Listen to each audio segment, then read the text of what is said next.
If you like the look of the Seiko Prospex dive watches, but feel as though you need something a little more unique, then maybe a Seiko SPB429J is the one you're looking for. Limited to 1,000 pieces and exclusive to Australia and New Zealand, the Seiko Prospex Whitsundays limited edition features a two-tone bezel and a gorgeous light blue gradation dial. Presented in a classy leather-styled box, this watch comes with two additional silicone straps. Navy blue and white are the color choices for these two straps, and they feature the Save the Ocean logo and stainless steel buckles and loops. First impressions of the Whitsundays limited edition Prospex is that this is a lovely looking watch. The colors are rich in contrast, and I just keep finding myself glancing down at the bright blue dial, which, due to that gradation effect, draws the eyes to the center of the dial. From this center, three hands extend, all with their dose of dive strength Lumibright. Lume is also found at every hour marker, with a small rectangle at 3 where the date window resides, and of course the pip on the bezel. I do like that the date window doesn't include a Cyclops, as I think it makes for a cleaner look without it, but that is just personal taste.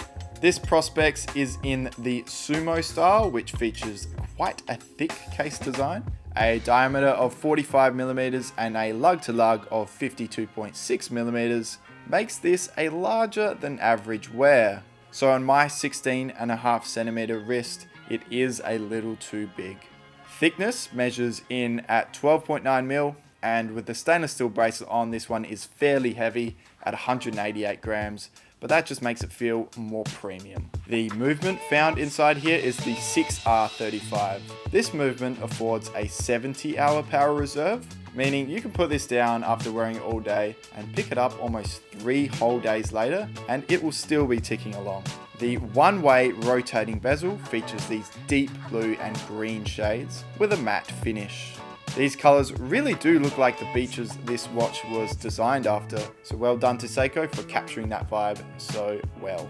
These colors create quite a pleasant watch to look at, and because they aren't overly bright or colorful, I think you could wear this watch in a professional environment and not worry about being too flashy. But it really is the dial that steals the show with this watch. Like I said earlier, its bright blue tones emanating from the center really do catch the eye. As the dial fades out to a deeper blue, you do find a very fine granulated texture and a slight sunburst appearance. One small detail I'm really enjoying is the gold tone second hand, which really pops over the blue dial. Well, overall, I have to say I'm impressed with the entire package here. Build quality is solid, color choice is top notch, and the extra straps really increase wearability a lot. Even the presentation in the box is nice. Remember, these are in very limited numbers and only available in Australia and New Zealand. So if you want one, you gotta be quick to pick one up. If you enjoyed this video, give it a like and subscribe for more watch content. To shop this watch and hundreds more, hop online to watchdepot.com.au. Thanks for watching, and I'll catch you in the next one.